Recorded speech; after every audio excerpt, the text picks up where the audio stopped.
Annalisa Bulat-Ag. Annalisa Bulat-Ag. Yes, ma'am. Anak ko. Sad to say, wala ka diri sa lista sa langit. Which means, impyerno ka. Alang ano man na. Ano man, na nagsunod man ko sa 10 Commandments. Yes, ma'am. Kanawatan kag pagsalig sa Ginoo. Unfair kayo na.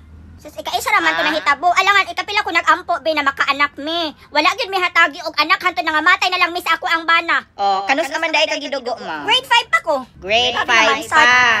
Unya nga nung sa isinta naman ka nag-igat-igat. Magbuot na ay mo.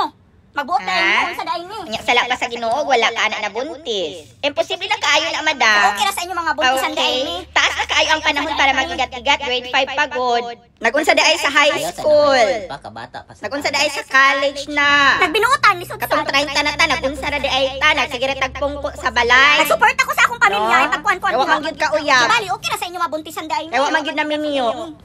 Ala, seryoso ka diha, ma'am? Unya karon, nagminyo sa isinta na. Wa man gud mo naka-experience kung unsa ka sa makakita og uyab.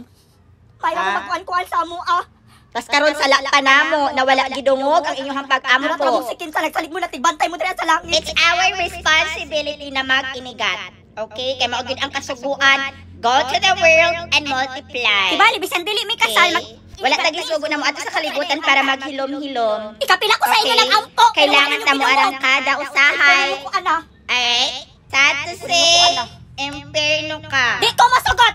I object. Okay, di mag-second hearing ka sa council.